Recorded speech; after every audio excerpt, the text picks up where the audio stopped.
Buenas noches, estimado Luis Laredo, presidente de la Federación de Entidades Empresariales Privadas de Cochabamba, a quien le damos la bienvenida. Buenas noches, estimado Luis. Hola Álvaro, muy buenas noches y un placer estar en tu programa para poder conversar un poco sobre Cochabamba.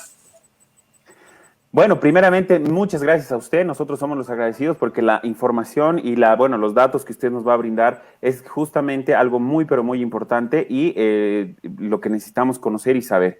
Primero que nada, quisiéramos saber, estimado Luis, la postura sobre el incremento salarial, que es un tema que, se ha ido ya tratando el pasado mes y este mes, y que, queríamos saber cuál es la postura principalmente de la entidad que usted representa y, sobre todo, cómo va a afectar esto a las empresas privadas. Mira, nosotros como federación y como empresarios cochabambinos, y la verdad que nosotros no estamos de acuerdo con un incremento salarial en las condiciones que estamos en este momento.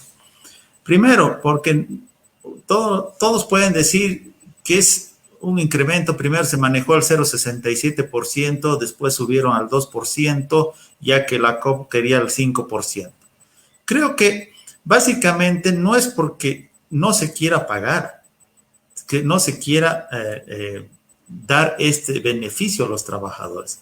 Básicamente, Álvaro, es el problema de las condiciones que estamos atravesando la mayor parte del empresariado cochabambino y, por qué no decir, a nivel nacional.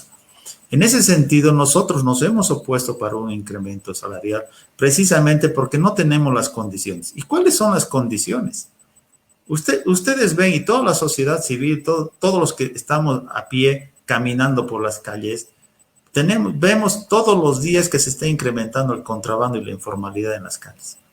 Esa es una competencia totalmente desleal al sector formal del empresariado boliviano. ¿Quién hace respetar nuestros derechos para poder vender? Nosotros vendemos de la forma legal. Pero ¿quién hace la lucha contra el contrabando en este momento? El gobierno no lo hace. Nosotros como empresarios de Bolivia, como la Confederación de Empresarios de Bolivia, el 2018 presentamos un estudio que nosotros lo hemos realizado, que ha durado más de casi un año de estudio, y ha sido un estudio hecho en todas las fronteras que tiene Bolivia. Y se entregó este estudio al gobierno de ese entonces, que más de 2.000 millones de dólares ingresaba al territorio nacional por tema de contrabando.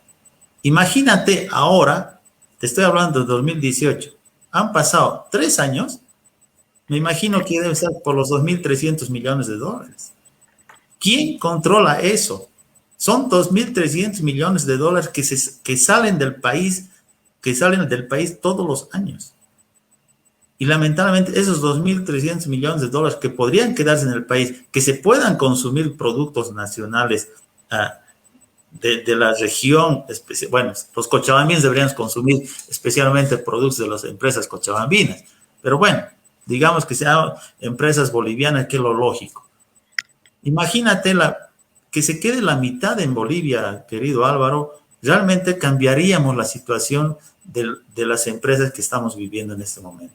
Es por eso que nosotros hemos sido muy enfáticos en decir de que deberíamos primero tener las condiciones en el tema de lucha frontal contra el contrabando y el tema de la informalidad. Y luego, una vez que tengamos realmente esa lucha, que no solamente va a ser el gobierno, sino también nosotros tenemos que hacer. El ciudadano común también tiene que realizar, porque el ciudadano común también está acostumbrado a comprar en el piso, comprar en la calle, y no está aportando a su empresario, que él paga los impuestos, que paga los sueldos, que paga. Por eso tenemos educación, tenemos salud y tenemos las otras cosas, querido Álvaro. Y en ese sentido, nosotros, una vez que tengamos y realmente estemos luchando o estemos trabajando para luchar contra el contrabando y la informalidad, entonces, nosotros mismos vamos a sentarnos a hablar sobre un incremento real para los trabajadores. En ese sentido, tú también sabes, y todos sabemos, tenemos 400,000 personas que están que no tienen trabajo formal en este país, que están desempleadas. Al año, a fin de año, entran 150,000 jóvenes que salen de las universidades e institutos a engrosar a este grupo humano. Por eso pedimos que debemos tener las condiciones necesarias, no solamente para poder vender nuestros productos, sino también para crear mejor puestos de trabajo formalmente y no pues trabajos informales que están en este momento creciendo cada día más porque las empresas no están, ciertas empresas no están pudiendo cumplir ni siquiera este 2% que se ha manifestado el gobierno de incremento. Ahora, ¿cuántas empresas no podrán cubrir esto? Eso ya lo veremos. Pero realmente no queremos en este momento que más empresas se cierren, que más gente esté en la calle porque su empresa se ha cerrado y realmente va a ser muy preocupante, no solamente para la sociedad, sino para el gobierno. Así es, igual te quería comentar que escuché en algunas declaraciones que hiciste a la prensa, justamente porque este es como un círculo que afecta absolutamente a todos. La persona que consume el contrabando no, digamos, no se dará cuenta o no nos damos cuenta, porque todos creo que en algún momento también somos partícipes de esto. No nos damos cuenta que esto afecta al empresario, eso afecta al empleado, eso afecta a que no haya circulante, eso afecta en varios sentidos. Y lastimosamente es lo que, como tú dices, el gobierno, y ningún gobierno al parecer hasta el momento, ha luchado de manera correcta contra el contrabando. Y en este sentido te quiero preguntar, ¿hay alguna propuesta, digamos, paliativa para ustedes, para su sector, que los tome en cuenta o alguna propuesta real de control del contrabando para evitar el contrabando? Mira, Álvaro, ¿cuándo hemos visto que empresas grandes como la PIL y la CBN se estén quejando del contrabando? Nunca. Ahora sí, ahora vemos que la CBN y la PIL, yo he leído en los diarios y por las noticias, se quejan por el contrabando que está existiendo. Imagínate la cantidad de contrabando y de productos que entran por contrabando y la informalidad que está ocurriendo en este momento. Yo creo que debe partir del gobierno esta política de Estado, tiene que ser una política de Estado, porque nosotros los empresarios también la vamos a apoyar si hay una política, realmente una lucha frontal contra el contrabando. Y no solamente los empresarios, querido estimado Álvaro, sino toda la población tiene que luchar, porque cuando uno quiere exportar algún producto, otros países tienen muchas medidas para proteger su empresa, a sus empresarios, a sus productos, muchas medidas. Te dicen, puedes entrar, no, pero si tienes una certificación, si tienes certificación ISO 14,000, 9,000 o de inocuidad, muchas formas de proteger a su empresa. Pero aquí no, aquí entra libremente cualquier producto y hacer competencia a nuestros empresarios, a nuestros productos. Y nuestros productos, con el dólar que está estabilizado, cada vez más caro, el contrabando entra productos mucho más baratos y obviamente, ¿qué hace la gente? Compra pues lo más barato. ¿Y quién hace algo contra esa gente que trae el contrabando que para mí es igual de dañino que el narcotráfico en la economía de un país? Porque realmente daña la economía de un país, daña a todos nosotros. Y obviamente creo que es importante primero luchar en este tema, querido Álvaro. Correcto, muy bien. Bueno, ese es un tema que, bueno, ya está el decreto y muchas empresas seguramente se van a ver en aprietos, como lo decías, sobre que no van a poder cubrir este monto y más con la situación en la que la pandemia no da tregua y que al parecer estamos todavía ingresando recién a un nuevo pico alto de contagios. Y eso va a hacer que un poquito más se relegue la economía, ¿no? Entonces es bastante preocupante para el sector. Encima de esta situación contradictoria para el sector al que representas, hay un proyecto o varios proyectos de leyes justamente para una reinserción laboral y algunos temas laborales. Queríamos saber también sobre esos temas, que nos puedas comentar un poquito, estimado Luis. Sí, Álvaro, definitivamente cuando nosotros habíamos anunciado que no estábamos de acuerdo con el tema del incremento, básicamente nosotros nos referíamos más a este tipo de leyes que quieren aprobar y que ya están en la Asamblea en la Asamblea Legislativa para su consideración.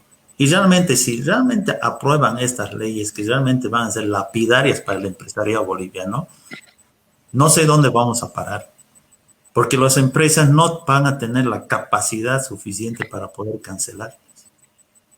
Si realmente, no es que nosotros por locos dejamos de prescindir los servicios de las personas, porque realmente el año pasado en el tema de la pandemia, empresas han estado paradas de 3 a 6 meses, Álvaro, dependiendo del rubro. ¿Verdad? Claro. Esos 3 meses y 6 meses han tenido que pagar a sus trabajadores. Han podido hacer algunos convenios, realmente hay trabajadores que realmente hay que sacarse el sombrero por algunos trabajadores que han apostado por su empresa, también han hecho algunos convenios con las empresas para que les paguen de a poco, porque sabiendo que no tienen ingresos, han apostado también por sus empresas. Y a esos trabajadores hay que agradecerles, ¿verdad? Pero no podemos, a capricho de unos cuantos trabajadores o malos dirigentes, empezar a querer plantear este tipo de leyes para que haya reinserción laboral y todavía tengamos que cancelar desde marzo del año pasado. Imagínate cuál va a ser el efecto de las empresas.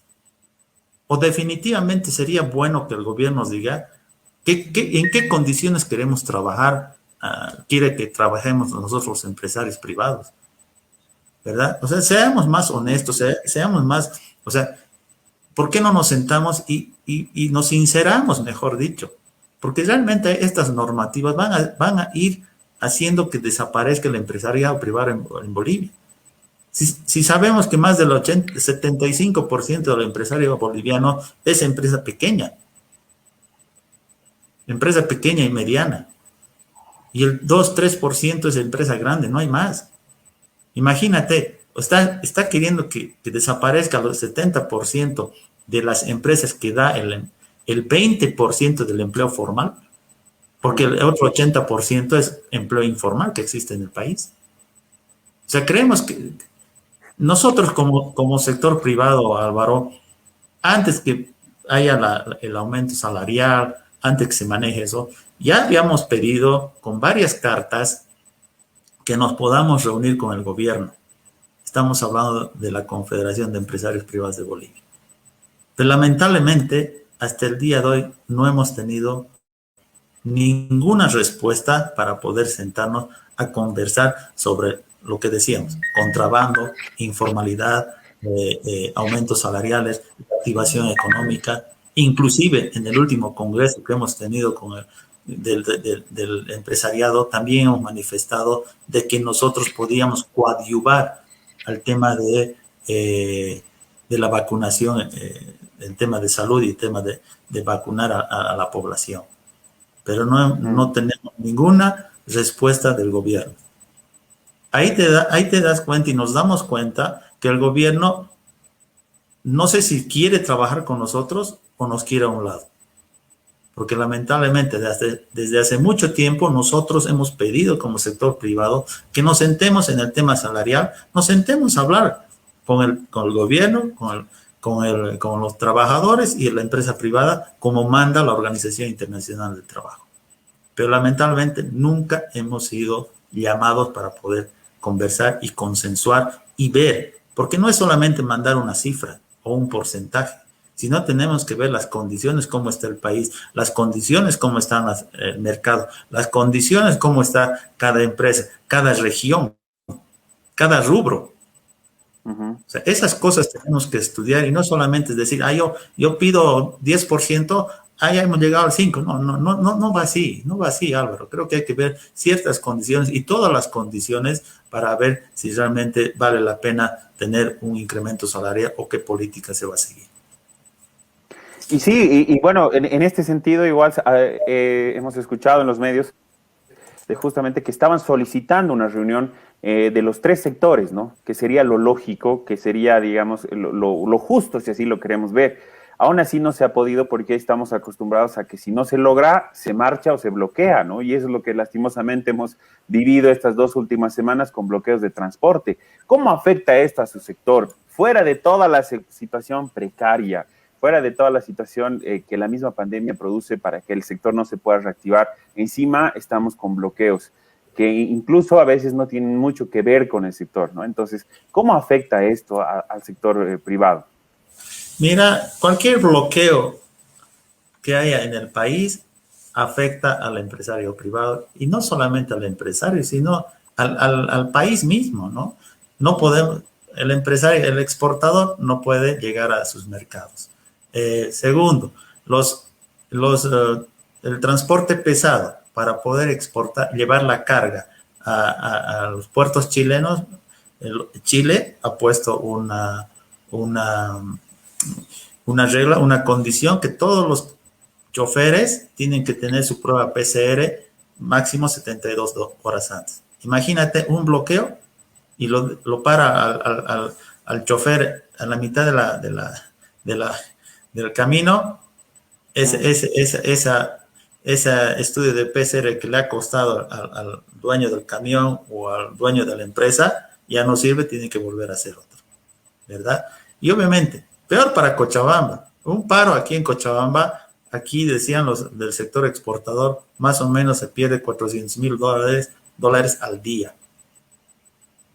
¿no? Y ese es el circulante que se pierde, no es a la empresa, sino es a la ciudad, en todo, en impuestos y todo aquello, ¿verdad? Y creo que para cualquier medida, ¿por qué el gobierno, para sacar cualquier medida o poner cualquier cosa, sabiendo cómo estamos los bolivianos, en qué condiciones estamos trabajando, por qué no nos sentamos primero a consensuar, a hablar, ver condiciones? En este caso del transporte pesado con el tren, veremos las condiciones, veremos alternativas, veremos cómo podríamos ver el no afectar al sector del transporte pesado con el tema del tren. Sabemos en todo el mundo hay hay esos trabajos existen, pero debemos tener las condiciones, consensuar qué cosa va a ir en compensación del otro para poder entrar a trabajar, que ambos sistemas pueden trabajar.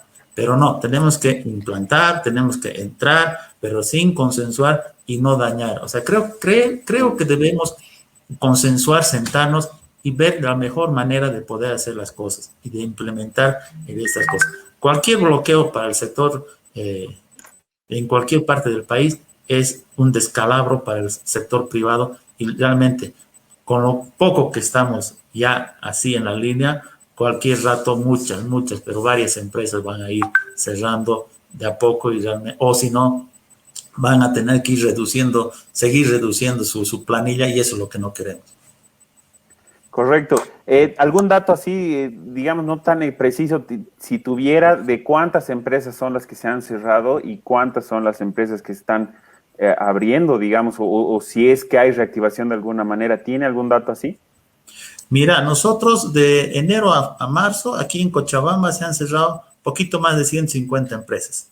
Es 20% más del mismo periodo del año pasado. O sea, estamos yendo en escalonada, están empezando a cerrarse más. No sabemos cuántas empresas se han abierto, no tengo ese dato, ¿no? Pero realmente es preocupante el cierre de las empresas, es preocupante si no se cierra, la empresa empieza a prescindir servicios de personal, que también es muy preocupante porque todas esas personas van a entrar al sector informal, porque tienen que hacer algo, tienen que subsistir, tienen que llevar el pan de cada día a su casa, ¿no? Pero por eso tenemos que sentarnos a ver qué vamos a hacer con la economía de este país, cómo la vamos a reactivar. Obviamente el tema del COVID es muy importante, el tema de la vacunación sumamente importante, ¿verdad?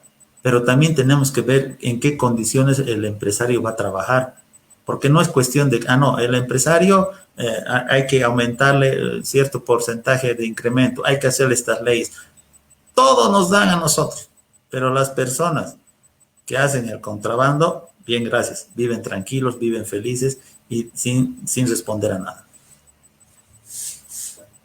Así es. Ha habido en estas últimas semanas también, y quisiera saber y conocer la postura de su sector sobre esto de los impuestos. No sé si tiene alguna postura sobre los impuestos que se quería poner al servicio de los servicios digitales, justamente.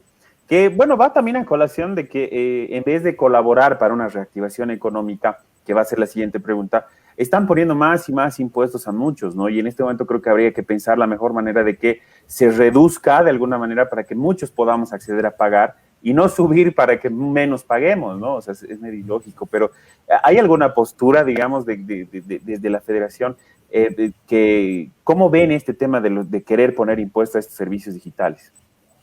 Mira, solamente sencillo, Álvaro. El tema de estos impuestos, ¿a quién le afecta más? A la gente que Al tiene usuario, menos, al usuario. claro. Porque si tú le vas a poner a la empresa le pone al producto final. ¿Y quién paga? Es el usuario, ¿verdad? ¿Y quién tiene la mayor Claro. cantidad la gente con menos escasos recursos usa pues el WhatsApp, usa eso, usa el otro.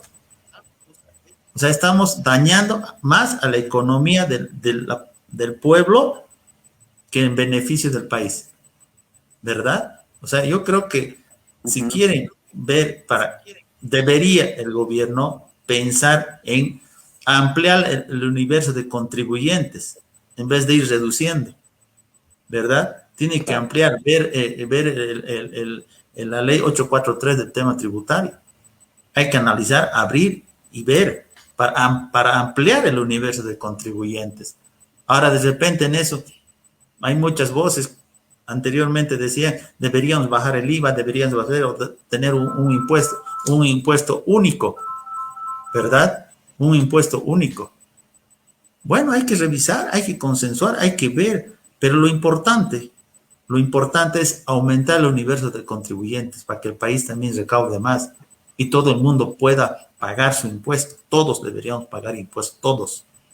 Pero no, señores, Claro. nosotros, ¿cuántos pagamos aquí el impuesto? Somos casi el 20-22% que pagamos de las empresas formales los impuestos y después no hay nadie más que pague, ¿verdad? Obviamente tú puedes pagar el impuesto de tu casa, de tu auto, etcétera, etcétera. Pero digamos, cuando haces algo de economía, el 20%, 22% pagan sus impuestos. El resto de las actividades económicas no pagan porque es la informalidad y el contrabando.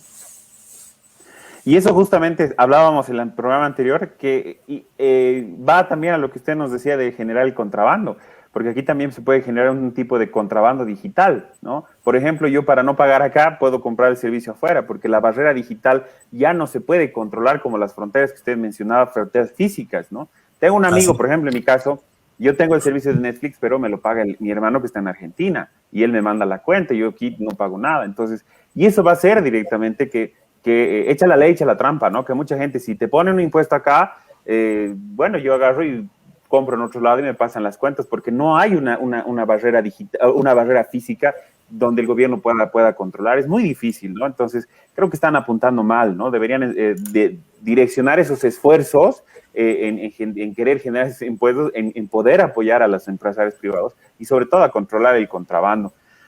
Estimado Luis, queríamos, para ir concluyendo, saber cuál es la propuesta general que ustedes tienen, a grandes rasgos, obviamente, sobre la reactivación económica que plantean dentro de la pandemia y cuando ya pasemos esta situación.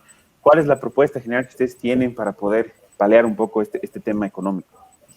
Mira, nosotros como Cochabamba hemos planteado, digamos, en la posesión nuestra de este nuevo comité ejecutivo, se establezca una agencia promotora de comercio a través de una alianza público-privada, ¿no?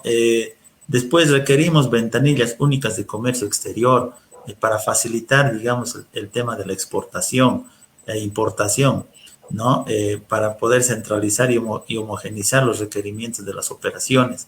Una implementación de un recinto aduanero en el parque industrial de Santibáñez, porque realmente ya el recinto aduanero ya no está, ya no está ya colapsado, y todas las importaciones que vienen hacia Cochabamba ya lo desaduanizan pues en Patacamaya, en Oruro, qué sé yo, y los impuestos se quedan en esa región y no aquí en Cochabamba, ¿verdad? Yo creo que hay que empezar a trabajar aquello. El tema de la ampliación y mantenimiento de las carreteras, que es fundamental. Han hecho el doble vías hacia Oruro, pero el tramo de Cochabamba para Confital, seguimos con una sola vía. Creo que hay que ampliar eso y obviamente terminar lo que es al oriente y otras vías más al norte y al sur del país.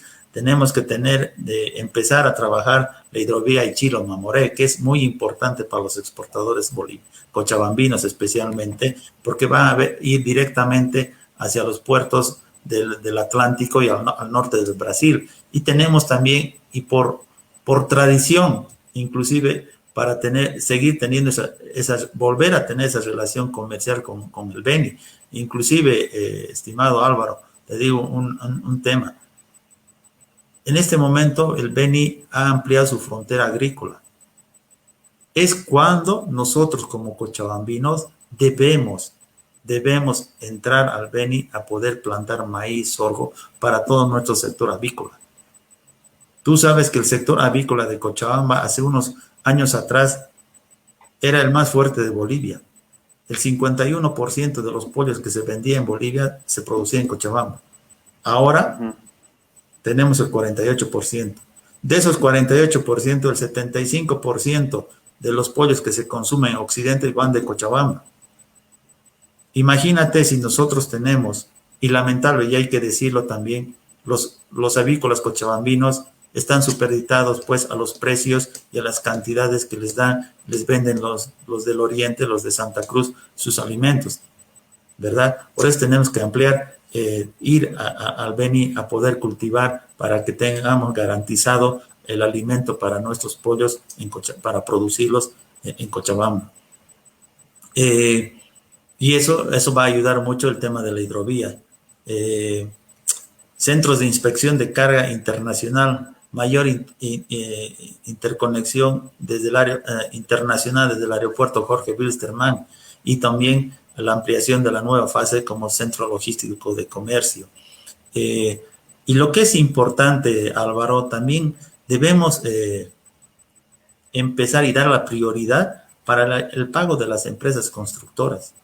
Es lamentable, y más de 1 año, 2 años que no les pueden pagar ya con planillas presentadas, facturas hechas, dadas, obras concluidas y utilizadas, y no les puedan pagar. Y es por eso que no tienen liquidez las empresas constructoras para seguir y continuar sus operaciones. Y tú sabes que el tema constructor es pues una cadena para todos. Ahí están pues el que vende el agregado, el que vende el ladrillo, el que vende el cemento, todo es una cadena. Hasta la persona que da almuerzo pues en las obras, ¿ve? Yo creo que eso debemos empezar a exigir que cumplan con los pagos de las empresas constructoras. Después tenemos que tener que se debe priorizar la contratación de empresas de bienes y servicios del país nacionales. Debemos. Imagínate